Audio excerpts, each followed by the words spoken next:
জয় রূপ সনাতন ভট্ট রঘুনাথ শ্রীজীব গোপাল ভট্ট দাস রঘুনাথ। এই চয় গোস্বামীর করি চরণ বন্দন, যাহা হইতে বিঘ্ন নাশ অভীষ্ট পূরণ। এই জগতে কিছু কিছু লোক আছেন, তারা বলেন কি ৬ গোস্বামীর ৬ মত, কিন্তু এটা ভুল কথা। ৬ গোস্বামীর একই মত, একই পথ। তারা গৌরাঙ্গ মহাপ্রভুর মত এবং গৌরাঙ্গ মহাপ্রভুর পথ এই দুইটি বেছে নিয়েছে এবং মনে চলতেছে। মহাপ্রভুর আদেশে এই ৬ গোস্বামীগণ শ্রীধাম বৃন্দাবনে এসেছেন, লুপ্ত তীর্থ উদ্ধার করেছেন, বৈষ্ণব স্মৃতিশাস্ত্র গ্রন্থ রচনা করেছেন। মহাপ্রভুর মত, মহাপ্রভুর পথ তারা গ্রন্থের মাধ্যমে নিজেদের জীবনের চলার পথে চরিত্রের মাধ্যমে বর্ণন করে গিয়েছেন, আচার আচরণের মাধ্যমে দেখিয়ে গিয়েছেন। এই জন্য ৬ গোস্বামীর ৬ মত নয়, একটাই মত। ৬ গোস্বামী একটাই পথ, সেটা হলো রাধা গোবিন্দের অষ্টকালীন লীলা স্মরণ, রাধা গোবিন্দের সেবা পূজা, মহাপ্রভু পঞ্চতত্ত্বের উপাসনা আর রাগানুগা মার্গে ভজন করা। তারা সকলেই দাস্যভাবে ভগবানের সেবা করে গিয়েছেন। এই জন্য তাদের মত, তাদের পথ অনুসরণ করলে আমরাও ভক্তিপথে অগ্রসর হতে পারব। মহাপ্রভুর নিকটে যে সমস্ত গোস্বামীগণ গিয়েছেন, গোস্বামী সন্তানগণ গিয়েছেন, সকলকেই বলছেন যাও বৃন্দাবনে গিয়ে তোমরা বসো, ভজন করো। এই জন্য বলছেন বৃন্দাবনের যেই মত তাতে হও অনুরত, অর্থাৎ বৃন্দাবনে ৬ গোস্বামী পাদের যে মত প্রকাশ করে গিয়েছেন সেই মত নিয়ে তোমরাও সাধন করো, ভজন করো, তাহলে তোমাদের মঙ্গল হইবে, কল্যাণ হবে। আমাদের সর্বগোস্বামীগণ বৈষ্ণব ধর্ম স্মৃতিশাস্ত্রের বাইরে কোনো কথাই বলেন নাই, কোনো রকম আচার আচরণও করেন নাই, চলেনও নাই। তথাপিও আমরা শুনতে পাই কাদের মুখ থেকে? আউল বাউল কর্তা দরবেশ নেরা নেরি সহজিয়া কর্তা ভাজা আজি জাতগোসাই, এইভাবে 13টি অপসম্প্রদায় আছে। যে 13টি অপসম্প্রদায়েরা তারাই জগতের মধ্যে বলেন যে ৬ গোসাইয়ের ৬ মত ৬ পথ। কিন্তু আপনারা যদি সৎশাস্ত্র পড়েন, সৎ গ্রন্থ পড়েন, বৈষ্ণব স্মৃতিশাস্ত্র পড়েন, হরিভক্তি বিলাস পড়েন, তাহলে দেখতে পাবেন এই ৬ জন গোস্বামীর একই মত, একই পথ। যুগপথ উপাসনা করো কলিহত মানুষ, তোমরা পঞ্চতত্ত্বের উপাসনা করো এবং রাধা গোবিন্দের উপাসনা করো, রাধা গিরিধারের উপাসনা করো, শ্রীধাম বৃন্দাবনে বাস করো। কৃষ্ণলীলা গৌর লীলা স্মরণ করো, কীর্তন করো, শ্রবণ করো। এই জন্য শ্রী চৈতন্য চরিতামৃত গ্রন্থ, শ্রী চৈতন্য ভাগবত গ্রন্থ যদি না পড়েন তাহলে গৌরলীলা সম্পর্কে আপনি জানতে পারবেন না। ঠিক তেমনি ভাবে শ্রীকৃষ্ণ কর্ণামৃত, গোপাল চম্পু, রাধারস সুধানিধি বা শ্রীমদ্ ভাগবত মহাপুরাণ বা ষটসন্দর্ভ ইত্যাদি গ্রন্থ যদি আস্বাদন না করেন, ভক্তিরসামৃত গ্রন্থাদি যদি আস্বাদন না করেন, তাহলে রাধা গোবিন্দের লীলা সম্পর্কে আপনি অভিজ্ঞতা লাভ করতে পারবেন না। আমাদের গোস্বামীগণ যে সমস্ত গ্রন্থ রচনা করে গিয়েছেন সবই মহাপ্রভু এবং রাধা গোবিন্দের লীলার উপরেই বর্ণন করে গিয়েছেন। এতদ্ভিন্ন নবদ্বীপ শতকম নামক গ্রন্থ এবং বৃন্দাবন শতকম নামক গ্রন্থ ইত্যাদিতেও তার মহিমার কথা আলোচনা করা আছে। ধাম বাস করলে কি লাভ হয়, রাধা গোবিন্দের সেবা করলে কি লাভ হয়, বৃন্দাবনের মহিমার কথাও আলোচনা করে গিয়েছেন। আসুন আজ আমরা শ্রীধাম বৃন্দাবনের কিঞ্চিত মহিমার কথা আস্বাদন করব। এবে কহি বৃন্দাবন ধামের মহিমা, পরম অদ্ভুত ধাম যাহার নাহি সীমা। যদিও 84 কোশ ব্রজমণ্ডলকে বৃহৎ বৃন্দাবন নামে বলা হয়ে থাকে, তথাপিও পঞ্চকোশ বৃন্দাবনও আমাদের একটি আছে। বৃন্দাবন 12টি বনের মধ্যে একটি বন বৃন্দাবন। এই 12টি বন এবং 32টি উপবন নিয়ে আমাদের 84 কোশ ব্রজমণ্ডল আছে, যার মধ্যে 364টি গ্রাম আছে। এক একটি গ্রামে ভগবান এক এক রকম লীলা করে গিয়েছেন। এই জন্য তার অন্ত কেউ পায় না, তার সীমা কেউ বর্ণন করে বলতে পারে না। মথুরা মণ্ডলে ব্যাপী লীলার অনুকূল, গিরি নদী বৃক্ষ বন মহিমায় অতুল। কারণ শ্রীধাম বৃন্দাবনে যে বৃক্ষগণ আছেন তারাও মুনি ঋষিগণ, তারাও গোপীগণ, তারা বৃক্ষ রূপেও থেকে ভগবানের ভজন করে যাচ্ছেন। তার প্রমাণস্বরূপ একটা বলতে পারি যে শ্যামকুণ্ড, রাধাকুণ্ডের নাম শুনেছেন, সেই শ্যামকুণ্ডের পারে এখনো পঞ্চপাণ্ডব ঘেরা নামে একটি ঘেরা আছে, যেখানে পঞ্চপাণ্ডবরা বৃক্ষরূপে বসে ভজন করতেন।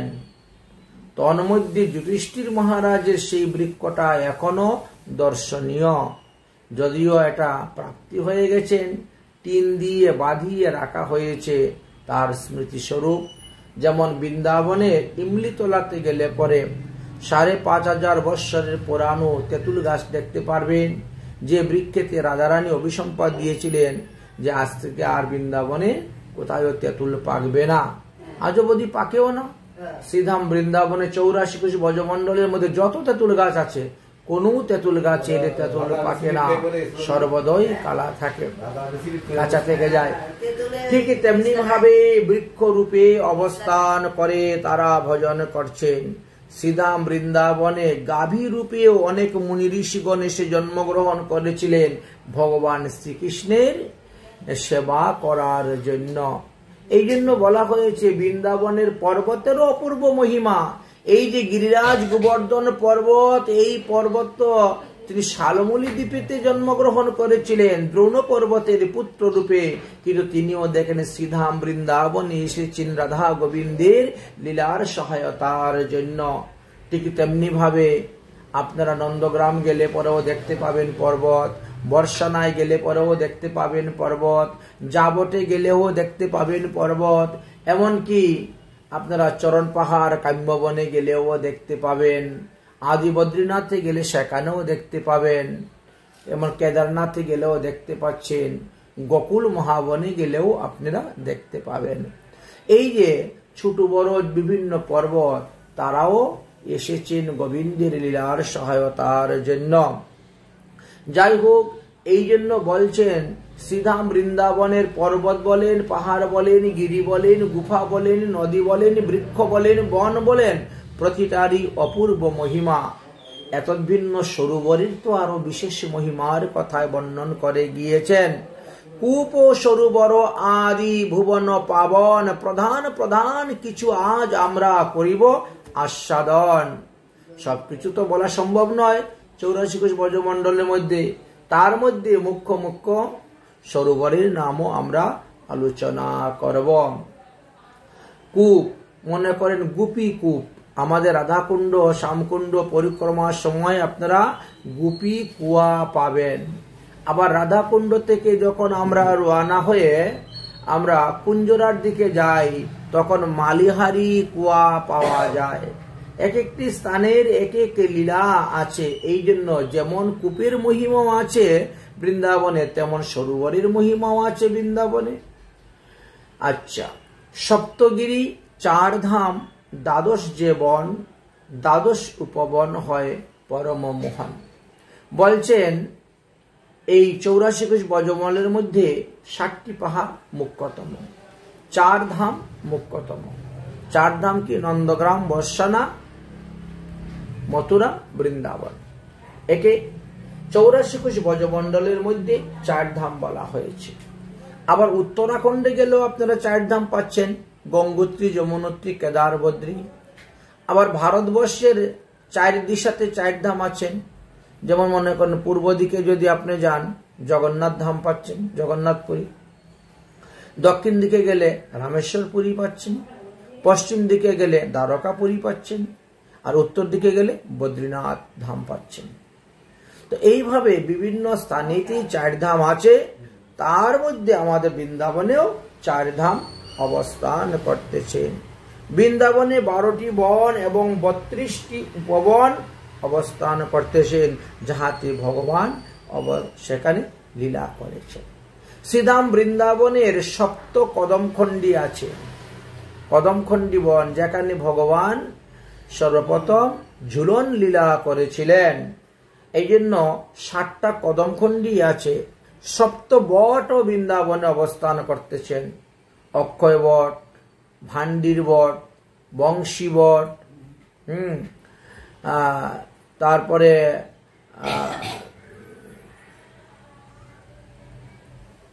আরো বটের নাম আছে, সেইগুলো আমরা আলোচনা করব।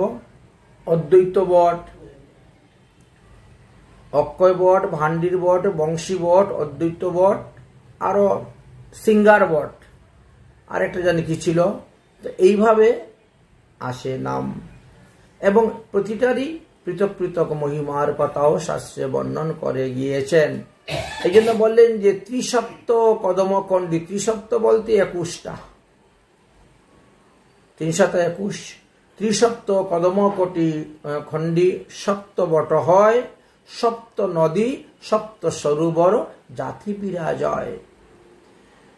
এবং কি কি স্থান আমাদের দর্শনীয় 84 কোশ ব্রজমণ্ডল, যারা পায়ে হেঁটে দর্শন করেন, কারো 1 মাস লাগে, কারো 28 দিন, কেউ 40 দিনে করেন, তখন তারা এই সমস্তগুলো বিস্তারিতভাবে দর্শন করতে পারেন। 84টি কুণ্ড, 84 কূপ শ্রীধাম বৃন্দাবনে। এই 84 কুণ্ড, 84 কূপ, অসংখ্য লীলা স্থান, লীলা অনুরূপ, সেই লীলা অনুসারে সেই সেই স্থানের নাম, সেই সেই গ্রামের নাম, সেই সেই কূপের নাম, সেই সেই সরোবরের নাম বলা হয়েছে। এই 84 কোশ ব্রজমণ্ডলে দেখেন আমাদের সর্বস্বামীগণ বাস করে গিয়েছেন। অষ্টকবিরাজ গিয়েছেন, দ্বাদশ গোপাল, 64 মহান্ত, সবাই বৃন্দাবনে গিয়েছেন। আবার বৃন্দাবনে ভজন করেছেন, সাধন করেছেন। গৃহ বসে ভজন করলেও বৃন্দাবনেরই লীলা স্মরণ করেছেন, চিন্তন করেছেন, কীর্তন করে গিয়েছেন। অসংখ্য লীলাস্থান, লীলা অনুপম, তা সবার নাম সংকীর্তন করি পুনঃ, মহিমার গুণে যাহা করিবার নাই। এই সমস্ত স্থানের নাম যদি কেউ উচ্চারণ করে বা সেই সমস্ত নাম যদি কেউ শ্রবণ করেন, বলে তথাপিও তিনার মঙ্গল, তিনার কল্যাণ। কারণ সেই সমস্ত স্থান হলো ভগবানের লীলা ভূমি। এই জন্য তার অপূর্ব মহিমা আছে। মহিমা গুণের কথা কহিবার নারী। এক একটা স্থানের মহিমার কথা কি বলবেন? যেমন মনে করেন বর্ষানা, বর্ষানা গিরি নন্দী সরগিরিবর, কাম্যবন গিরি কৃষ্ণ পদচিহ্ন ধর। আপনি বর্ষানায় গেলে রাধারানীর বাড়ি, বিশ্ববানু মহারাজের বাড়ি, সেখানে শুধু ওখানে বা রাধা সরোবর আছে,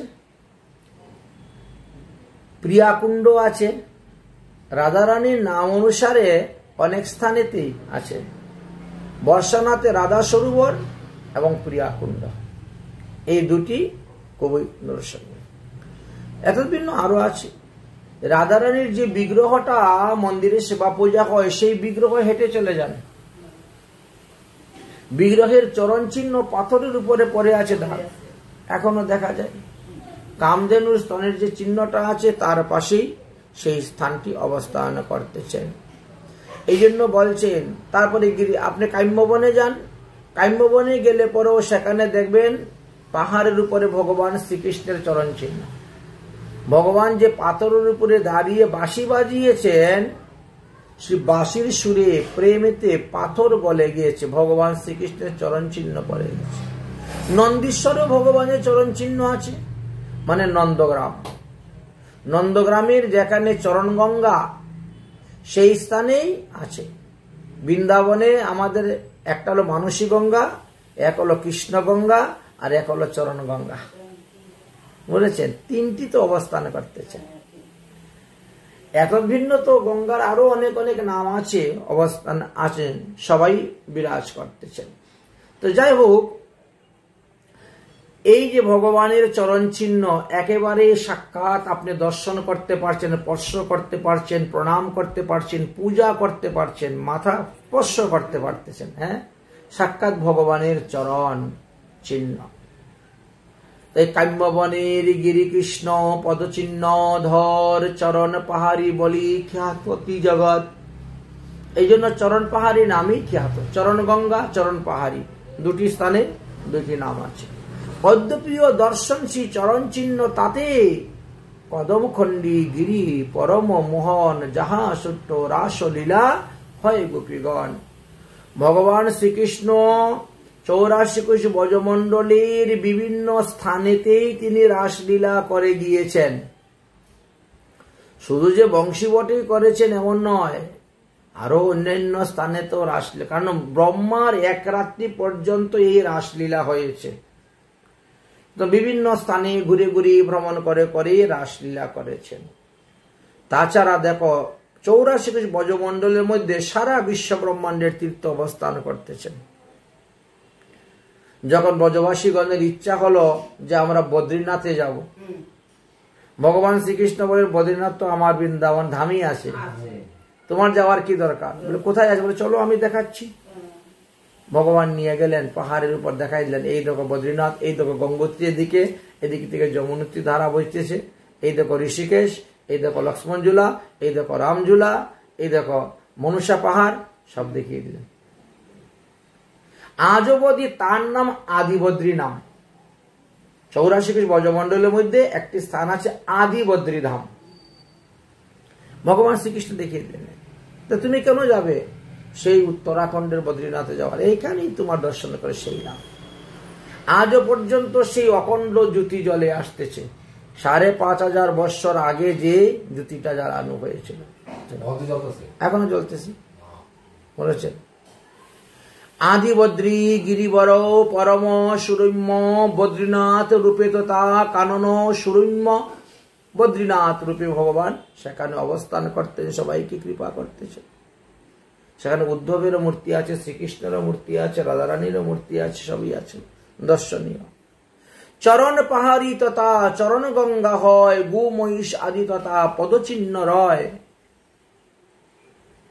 এবার চরণ পাহাড়িতে আপনি যখন যাবেন তখন সেখানে আরেকটা চরণ পাহাড়ি আছে আমাদের, সেটা হলো বৈঠান নামক গ্রাম।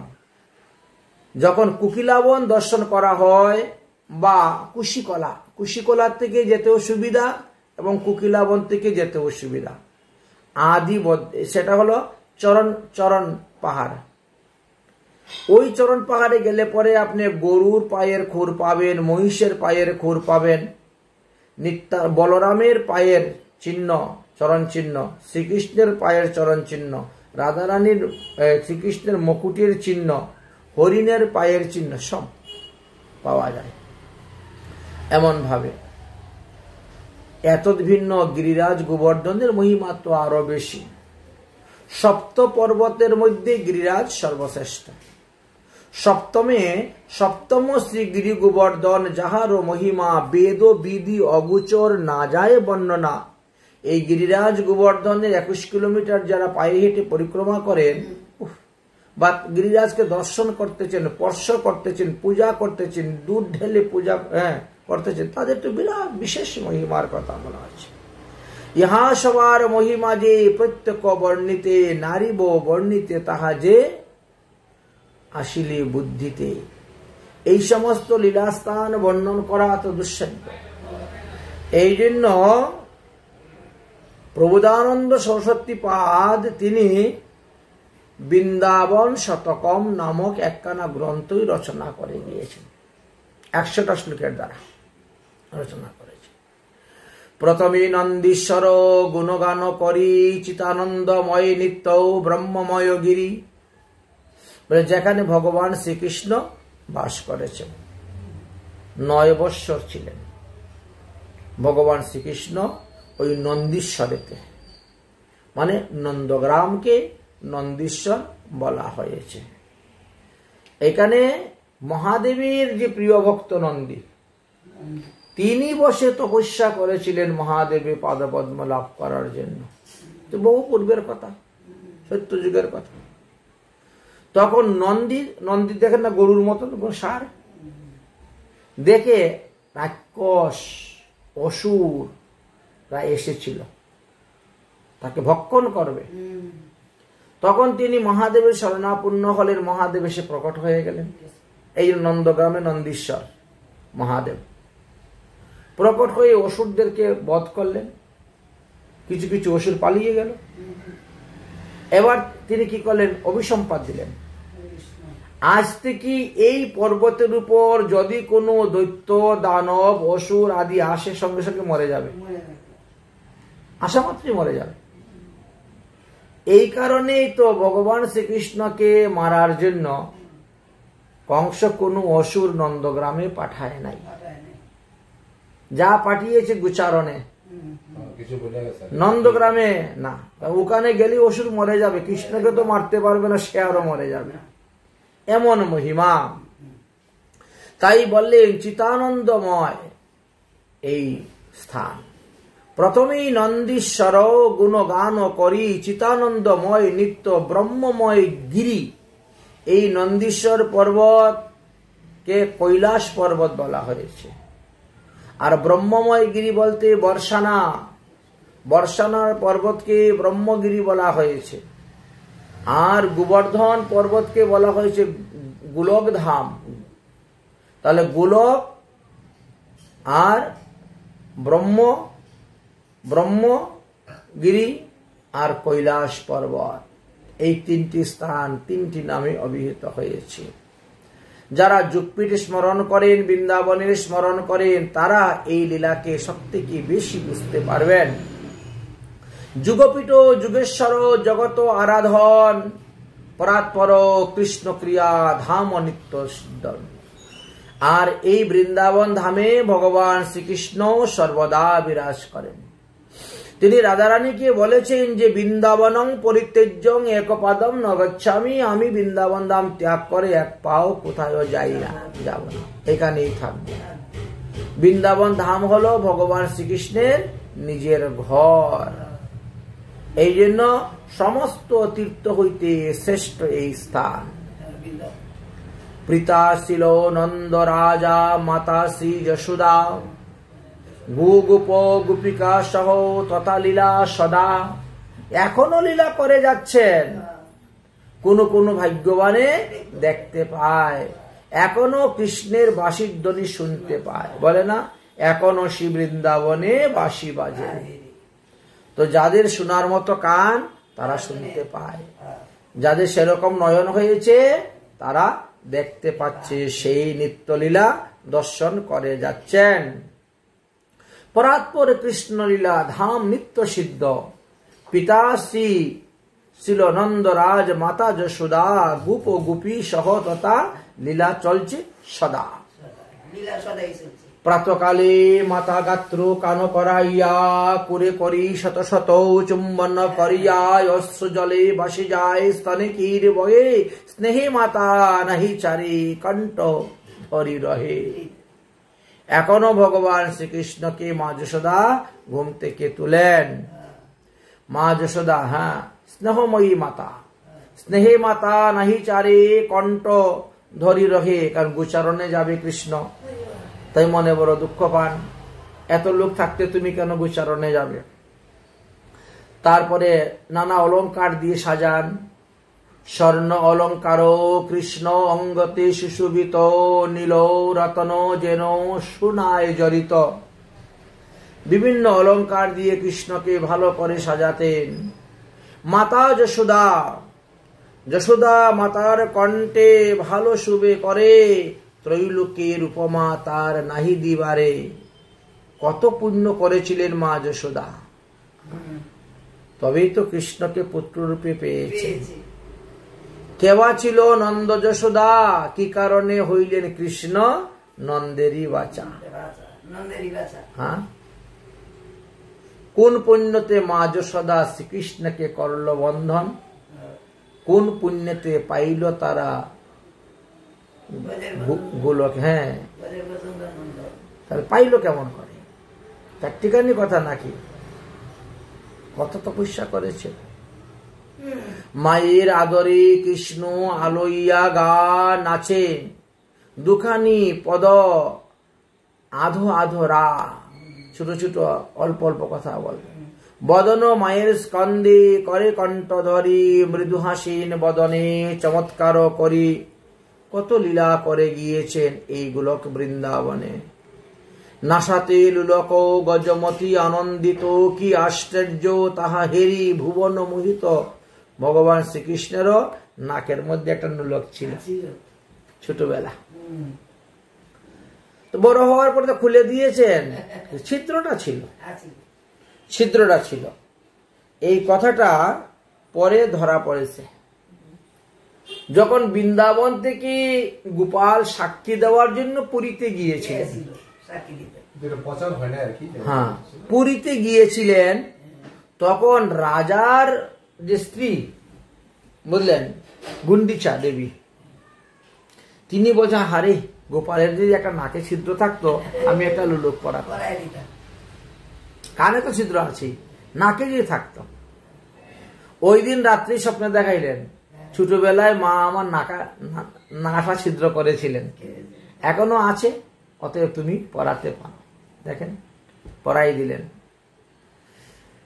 হ্যাঁ, সিন্দুরের বিন্দু ভালে অলক কুস্তরী, অর্ধ কুণ্ডলী রূপে করেছিল মন, সোনার কমলে যেন ভ্রমরাতি পাতি, স্নেহ হেমচন্দ্র পরিজন নবঘন কান্তি।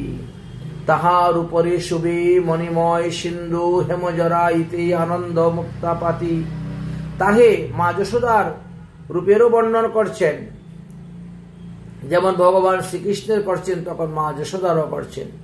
তাহাতে মগ্ন মধ্যমণি মাণিক্যের রতি, চৌদিকে মুক্তা গাথা পরম সুশোভিত।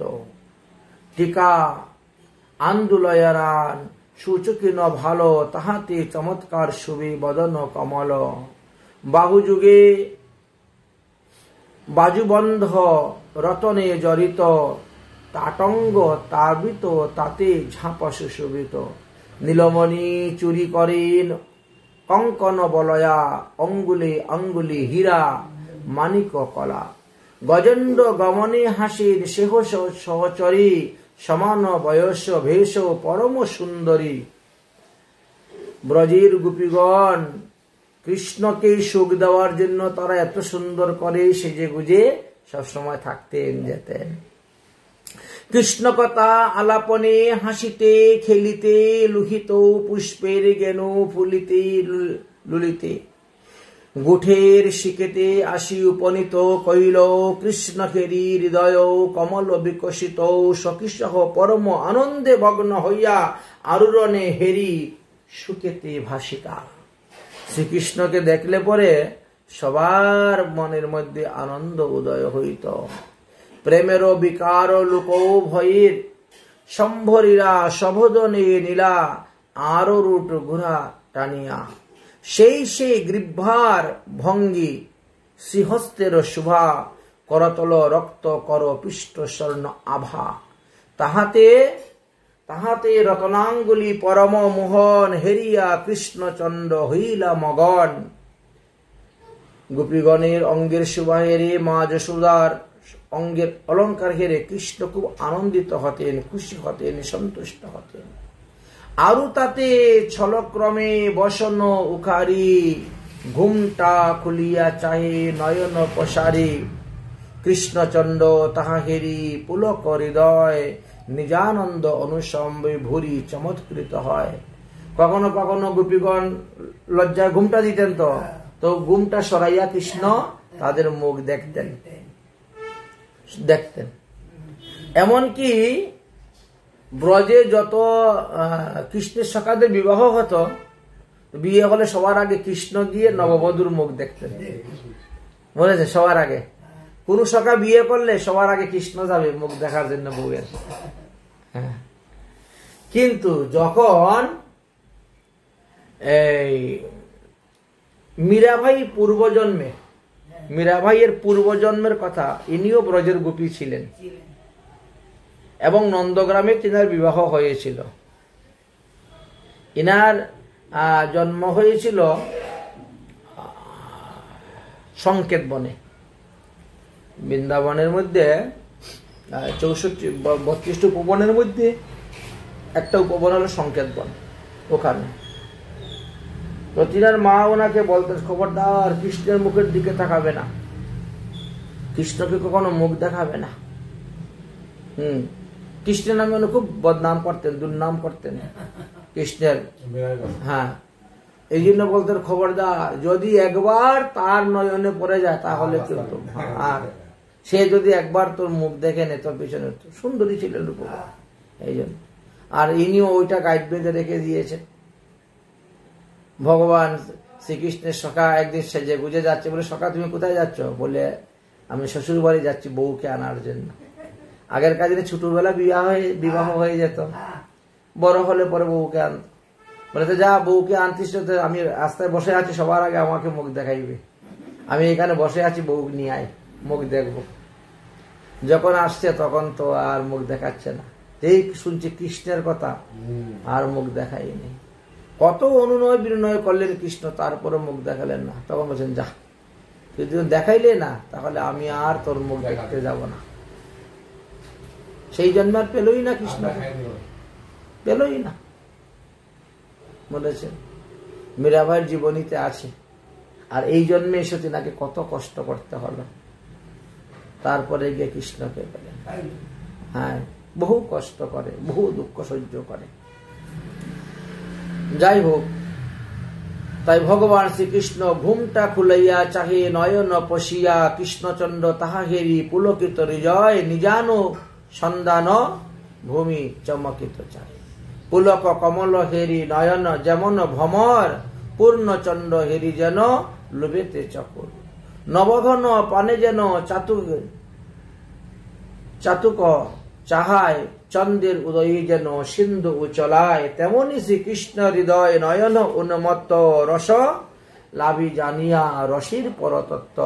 কারণ ভগবান শ্রীকৃষ্ণ তো রসের নাগর। তিনি এক একজনের সঙ্গে এক এক রসে খেলা করেন, লীলা করেন। এক একজনের কাছে এক এক রূপে তিনি আছেন, লীলা করে থাকেন। রসের সাগর, পরতত্ত্ব, এবং তিনি রসের নাগর। তাই রসভুলি জিনিয়া রসের পরতত্ত্ব, রসসিন্ধু মাঝে ডুবে উঠিলেন নায়ক। তাই রস জেনেই সেবা করতে হয়, রস জেনেই পূজা করতে হয়, রস জেনেই ভাব ভঙ্গি আদি প্রদর্শন করতে হয়, দেখাইতে হয়। আকিমন হীন কৃষ্ণ করাদি চালয়, দুহন করহ বাটি দুগ্ধ নাহি করে। শুধুই চালায় হস্ত, বাহু নাহি স্পরে। ধবলির ভ্রমণে আরব্ধ পদ চাঁদি ভ্রষ্ট। ভ্রমচেষ্টা দুহন করেহি মুষ্টিবাদী। দুহমন দুহা প্রেম সাগরী মগন দুহাকার। ভ্রম চেষ্টা আত্ম বিস্ময়। কখনো কখনো তিনি গাভীর দুগ্ধ দহন করতেও যেতেন, বুঝেছেন, ছোটবেলা। কথা লীলা কথা বর্ণন করতেছেন, নন্দগ্রামের মহিমার কথা বলছেন। প্রমাদে হেরিয়া ললিতাদি সখীগণ উপায় চিন্তিয়া তাহে তারা কইল সমাধান। পিয়ারিজির মুখ করিয়া আচ্ছাদন ঘেরিয়া চলিলা সবে করি অম্বেষণ। নন্দগ্রামে যাইয়া শ্রী যশোদার চরণে প্রণাম করিলা সবে সুনর্ম বদনে।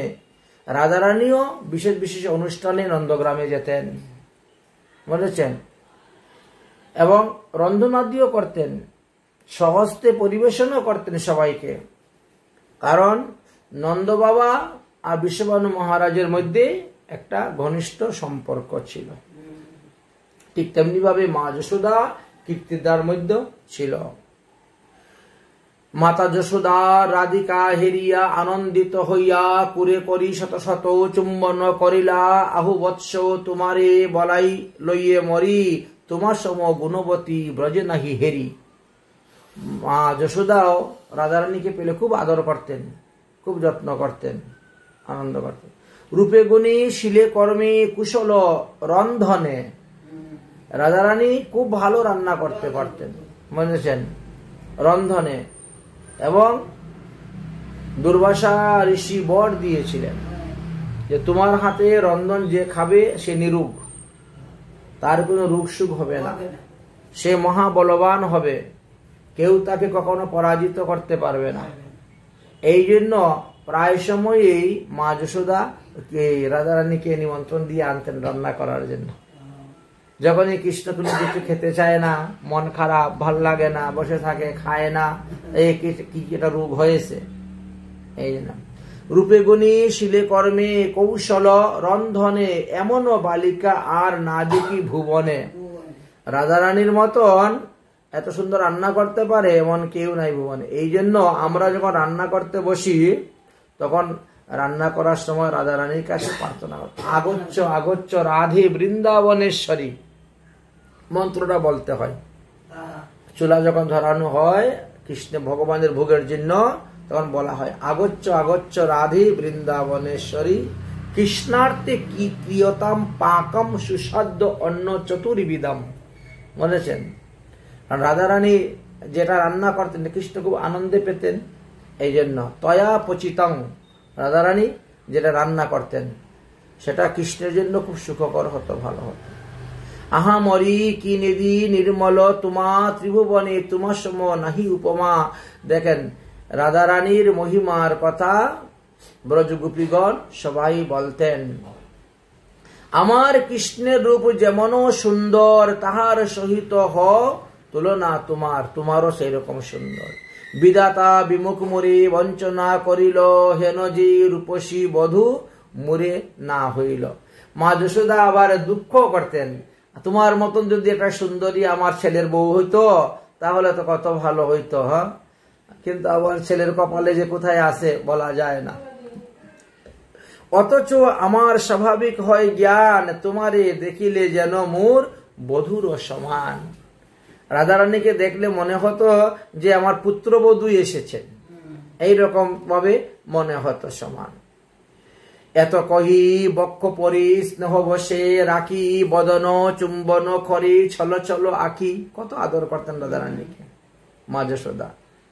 তবে আজ্ঞা দিলা মাতা রন্ধন যাইতে, যাও তুমি রান্না করো। সঙ্গে রোহিণী আছেন, বলরামের মা, হ্যাঁ রান্না করো। তবে আজ্ঞা দিলা মাতা রন্ধনে যাইতে, লইয়া রোহিণী মাতা চলিলা তরিতে।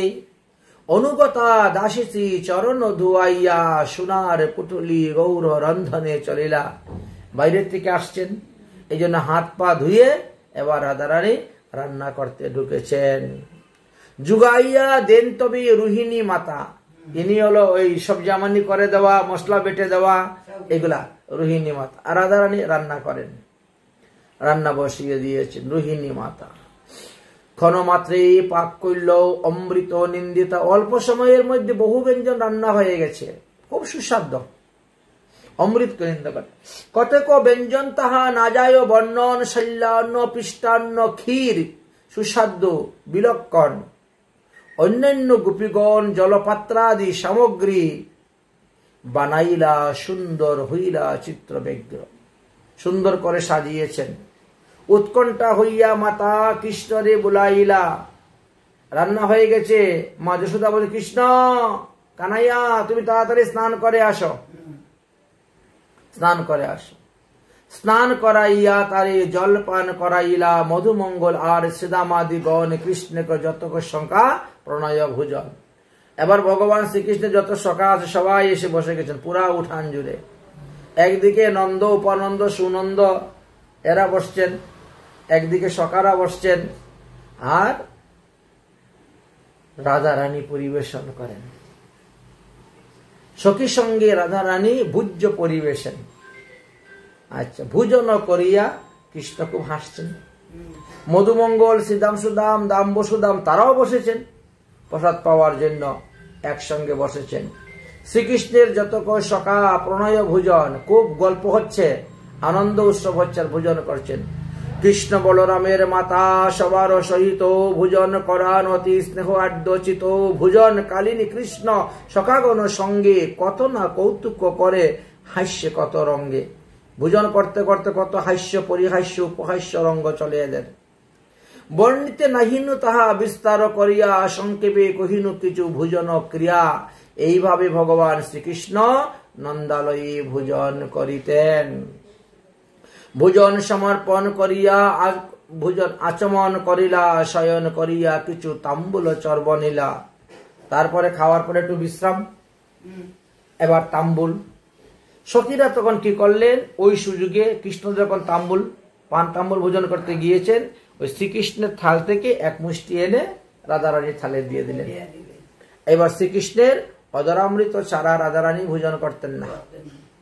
যেন তেন প্রকার যতক্ষণ পর্যন্ত কৃষ্ণ অদরামৃত না আসে ততক্ষণ রাধারানী বসে থাকতেন। ওটা আসার পরেই তিনি ভোজন করতেন। দুই দণ্ড শয়ন করিয়া উঠিলা যবে গোচারণের বেলা হইল। এবার সকালবেলা স্নান হলো, বাল্যভোগ হইল। বিশ্রাম করলেন কতক্ষণ? মাত্র 48 মিনিট। 24 মিনিটে এক দণ্ড। 48 মিনিট সময় খাওয়ার পরে একটু গড়াগড়ি দিলেন, দিয়ে এবার বলছেন গোচারণে যেতে হবে। গোচারণে গেলা 10 দণ্ড বেলা যবে। স্নেহেতে কাতর মাতা সাজাইয়া দিলা, গুধন লইয়া সখাগণ গোষ্ঠীতে বেলা। তাহলে 10 দণ্ড, এক দণ্ড সমান 24 মিনিট, তো 10 দণ্ড হলে 240 মিনিট। এখন 240 মিনিটকে যদি আপনি এখন 60 দিয়ে ভাগ দেন তাহলে কয় ঘন্টা হচ্ছে? 4 ঘন্টা। মানে সূর্য উদয় যদি আমাদের 6টার সময় হয় তাহলে 9টা 9:30 বেরোচ্ছেন গোচারণে।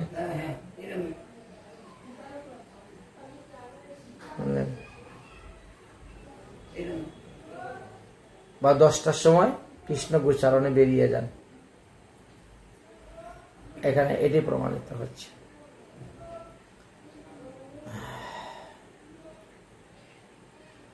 গোধন লইয়া সখাগণ সঙ্গে গোষ্ঠে গেলা, কৃষ্ণের অদরামৃত ধনিষ্ঠা আনিয়া পিয়ারিজিকে দিলা অতি গোপন করিয়া।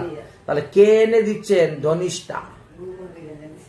শ্রীকৃষ্ণের অদরামৃত রাধারানীকে এনে দিতেন ধনিষ্ঠা সখী, এটা হলো কাজ। এনে দিতেন পিয়ারিজি গোপন করিয়া, কেউ যাতে না দেখে। সখী সঙ্গে মিলি পিয়ারি ভোজন করিলা, শ্রীকৃষ্ণ দর্শন হেতু উৎকণ্ঠা হইলা। এবার চলো গোচারণে কৃষ্ণ গিয়েছেন, ওখানে গিয়ে দর্শন করতে হবে। যশোমতী মাতা বহু আদর করিয়া, মণিমুক্তা অলঙ্কার বস্ত্রা দিলা পরাইয়া। রান্না বান্না শেষ, খাওয়া দাওয়া শেষ। এবার রাধারানীকে অনেক অলঙ্কার সুন্দর করে শাড়ি টাড়ি পরিয়েছেন, সাজিয়ে দিয়েছেন। কুন্দুলতা সহ গৃহে দিলা পাঠাইয়া, ঘরে গিয়া অট্টালিকার উপরে চড়িয়া কৃষ্ণ দর্শন করেন উৎকণ্ঠিত হইয়া। এবার রাধারানীকে নন্দগ্রাম থেকে কে নিয়ে আসলো? কুন্দুলতা এনে বর্ষানায় পৌঁছিয়ে দিয়েছেন। এখন ওই উপর থেকে দেখতেছেন কৃষ্ণজি নিচে গোচারণ করতেছেন, গোচারণে যাচ্ছেন। এইভাবে আচ্ছা, উৎকণ্ঠিত হইয়া দর্শন, কৃষ্ণ দর্শন করেন, উৎকণ্ঠিত হইয়া প্রেমেতে মূর্ছিয়া সখী রাখেন ধরিয়া, কৃষ্ণ চলি গেলা আর না মিলে দর্শন।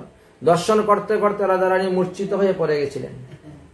তখন সখীরা তিনাকে ধরলেন, জলের ঝাপটা দিলেন।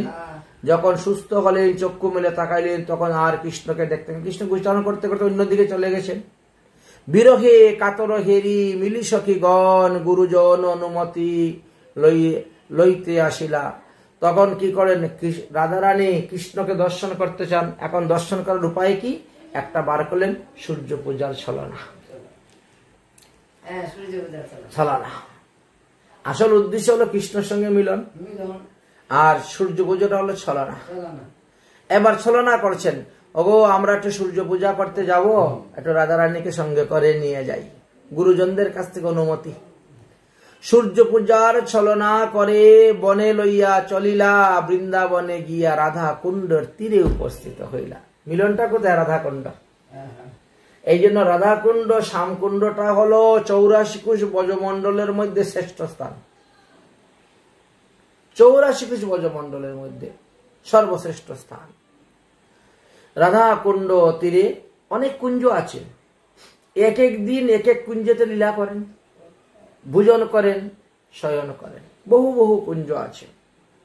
অতি প্রিয় স্থান তাতায় কৃষ্ণ মনোরঙ্গে, তথায় মিলন হইল কৃষ্ণের সহিত। নামই তার বিলাস কুঞ্জ। মিলন হইলেন। সেখানে বংশী চুরি লীলা হয়, হোলি খেলা হয়, তারপর রাধা কুণ্ডে সাঁতার, স্নান, জল খেলা, কত কিছু হয়। তথায় মিলিতে মিলন হইল কৃষ্ণের সহিত, বাসনা ফুরিল নিজ নিজ মনোনীত। ওখানে তো গুরুজন ছিলেন, এখানে তো আর কেউ নেই। এখানে না আছেন নন্দ বাবা, না আছেন মা যশোদা, এই জন্য সেখানে মিলন হইল। অতএব ছিল নন্দীশ্বরী নিত্য লীলা, আদ্য অন্ত অখণ্ডিত পরম রসিলা। এইভাবে নিত্য লীলা হচ্ছে। পূর্ণ ব্রহ্ম সনাতন শ্রীকৃষ্ণের ধাম, ত্রিভুবনে এক পূজ্য অন্য অভিরাম। এই বৃন্দাবনের মতো শ্রেষ্ঠ স্থান আর নেই, জাতি চতুর্বুদ্ধা মুক্তি সর্বদা বিরাজ করে। তাহার চরণে করি কোটি কোটি প্রণতি, মরণে জীবনে মূসবার হোক গতি। জীবনে মরণে আমাদের রাধা কৃষ্ণের চরণটাই যেন গতি হয়, রাধা কৃষ্ণের চরণে যেন মতি হয়, জন্মে জন্মে যেন আমরা রাধা কৃষ্ণের চরণ সেবা করতে পারি। এই যে মত, এই যে পথ, এটা কিন্তু আমাদের 6 গোসাইর একই। কোন গোসাই বলেন নাই যে রাধারানীর ভজন করিও না বা কৃষ্ণের ভজন করিও না, না তো। সরগোস্বামী গণের এক মত, এক পথ, সেটা হলো মহাপ্রভুর মত, মহাপ্রভুর পথ, মহাপ্রভুর আদর্শ তারা পালন করে গিয়েছেন। আমরাও আজকে যত কিঞ্চিত আলোচনা করলাম। আজকের মতন ভগবতীয় কথা এখানেই বিশ্রাম। জয় জয় শ্রী রাধেশ্যাম নিতাই গৌর হরি বল।